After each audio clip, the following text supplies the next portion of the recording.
ዛሬ እንግዲህ እጅግ በጣም ደስ የሚያሰኝ ዜና ነው ያለን ማለት ነው። ሰላም ሰላም፣ ውድና የተከበራችሁ ውድ ተመልካቾቻችን እንዴት ናችሁ? ደህና ናችሁ ወይ? አላችሁ ወይ? አለን ይመስገን ደህና ነን። ዛሬ እንግዲህ እንደምትመለከቱት ደስ የሚል ዜና ለሰላም አለ ማለት ነው። ምክንያቱም እውነተኛ ነገሮችን ለማወቅ ወደ እውነተኛ ነገሮች እየተቃረበች ነው ማለት ነው። እንግዲህ ሰላም በጣም ደክሟት ተኝተ ነበረ ቤት ውስጥ ማለት ነው። ከውጭ ደግሞ የቃልና የእናቷን ጩኸት ትሰማለች።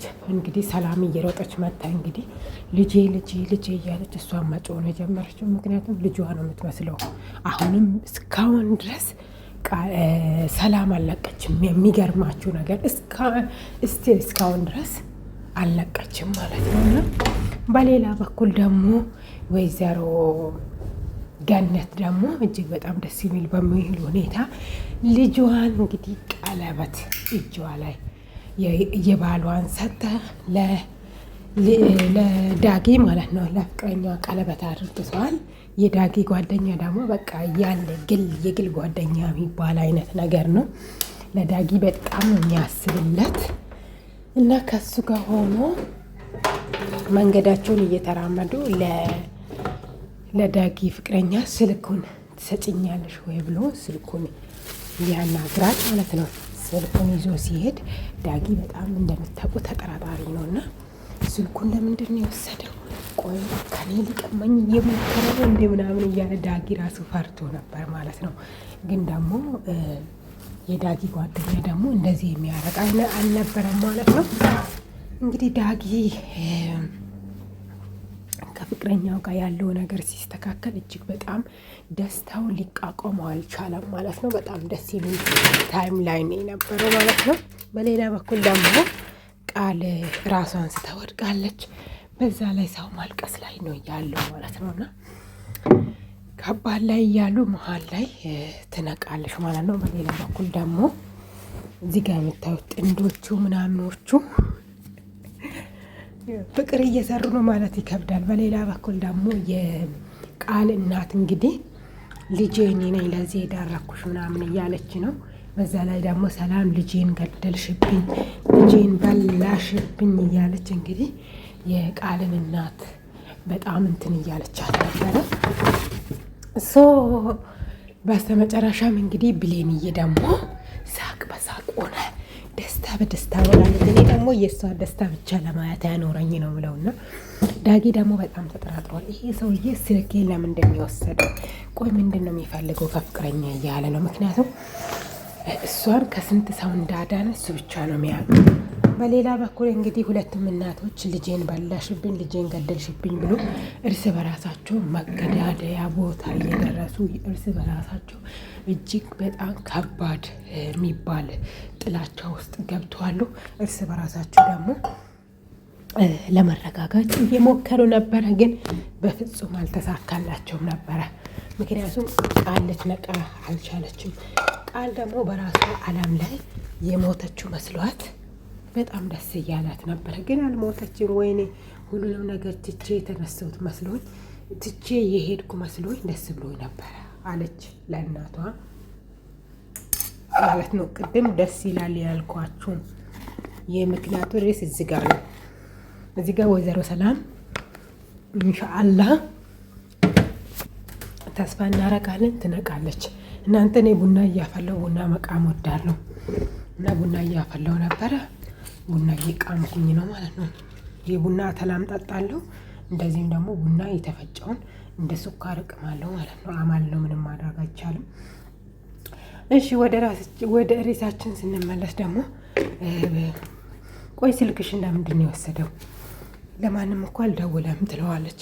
ቆይ ልጅ ምን እያረገ ነው? የሆነ ነገር እያረገ መሆን አለበት ምናምን ብሎ በውስጣቸው መሰላሰል ይጀምራሉ ማለት ነው። ከዛ በኋላ እንደምታዩት እንግዲህ በቃ አንቺ ሂጂሽ የኔ ውድ፣ አንቺ ወደ ቤት ሂጂ፣ ሰላም ትጠብቅሻለች። እኔ ደግሞ ጓደኛዬ ጋር ያለው ጓደኛዬ እኮ ዝም ብሎ ነገር ነው የሆነ ነገር እንዳበላሽ ብሎ ተለያዩ ማለት ነው። በዚህ በኩል ደግሞ ሁለቱም እናቶች አንድ ላይ በመሆን እርስ በራሳቸው እየተደራደሩ ነው። እየተሳሰቡ ምናምን ሁለታችሁንም እኔ አስታምማቸዋለሁ፣ አይዟችሁ ምናምን ነገር በርቱ ምናምን እያለች ነው። ጥሩ ልትሆን እየሞከረች ነው። እኔ ደግሞ መጨረሻ ላይ እንደገና ወይዘሮ ሰላም የምትጎዳ እየመሰለኝ ነው። እዚህ ጋር እናትና ልጅ ተባብረው እንደገና ሌላ ጣጣ ይሰራሉ ብዬ ነው ማስበው። በእርግጥ የብሌን እናት ፈጣሪ የምትፈራ ደስ የምትል ሴት ናት። ግን ቢሆንም ፈርቻለሁ። በሌላ በኩል ደግሞ እንግዲህ የቤት ሰራተኛ ወደ ቤት መታ እትዬ ምን ሆነሽ ነው? ፊትሽ በጣም እንትን ብሏል እኮ ደህና አይደለሽም እንዴ ምናምን ትላለች። ከዛ በመሀል ላይ ደግሞ ቃል ቅብል ታረግና ታምሜ የተኛሁት እኔ ነኝ፣ ለምንድን ነው ሁሉም ቦታ ለማስመሰል የምትሞክሪ? እዚህ ጋር ታምሜ የተኛሁት በአንቺ ምክንያት ነው፣ ይሄ ሁሉ የሚፈጠረው በአንቺ ምክንያት ነው ምናምን ትላለች። እንዴ ቃል አሁን ዳና አልነበርሽ እንዴ ምናምን ብስ ልቀቀኝ ምናምን ትላታለች ማለት ነው። በጣም ያሳዝናል። አሳፈረቻት ልጠይቃ ስትል ማለት ነው። እንዴ አሁን እኮ ዳና ነበርሽ አታስመስይ ዞር በይ ምናምን ትላታለች። ከዛ እሷም እሺ በቃ ብላ ወደ ራሷ ልክ ነሽ እኔ ሰራተኛ ነኝ ወደ ቦታዬ ነው መሄድ ያለብኝ ብላ ወደ ቦታ ጥላ ሄደች እላችኋለሁ እኔ ውዶች። ብቻ የቤት ሰራተኛዋ የመጨረሻ ቃል ላይ ትበቀል። በነገራችን ላይ የህንድ ፊልሞች ላይ የቱርክ ፊልሞች ላይ ማን ነበረች የአዳን ፊልም አይታችሁ እንደሆነ አላውቅም እንጂ አዳ ከልጅነቷ ጀምሮ እንደዚህ ቤት ውስጥ ያለችዋ ሴት ስትበድላት ኖራ በአንድ ቅስፈት ነው ይቅር አለቻት። የምትበቀልባቸው መንገዶች ብዙ ነበሩ። በነገራችን ላይ በቱርክ ፊልም ላይ ተመሳሳይ መሆኑ ትንሽ ብቻ ልዩነት አለ። እቺ የወይዘሮ ገነት ልጅ ሆነ ነው አይደል እዚህ ጋር እየሰራች ያለችው። የቱርክ ፊልም ላይ ደግሞ እንዴት ነው የአጎት ልጅ ሆነ የአጎት ልጅ ሆነ የእግዚአብሔር የአጎት ልጅ እንደሆነች አትታወቅም ነበረ።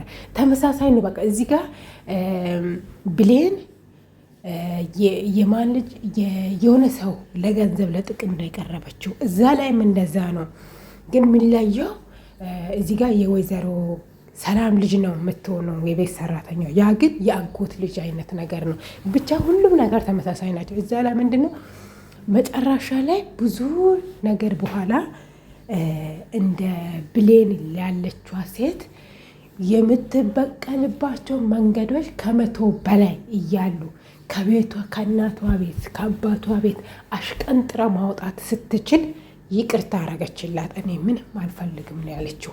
አሁን መጨረሻ ብሌን ይቅርታ ታረግላታለች። ይሄንን ሁሉ ስታቅ ሰላም ይቅርታ ታረግላታለች ብላችሁ እስቲ የአበሻ ፊልም መጨረሻው ምን እንደሚሆን ለማየት ራሱን የራሴ ጎግቻለሁ። በዚህ በተመሳሳይ በተሰራው በቱርክ ፊልም ላይ ይቅርታ አረግታላታለች። አዳናት የማንን ቦታ ይዛ የሰራችው ብትሉ የብሌንን ቦታ ይዛ የሰራችው አዳ ትባላለች። ግን ይቅርታ አረገችላት። አስባችኋል?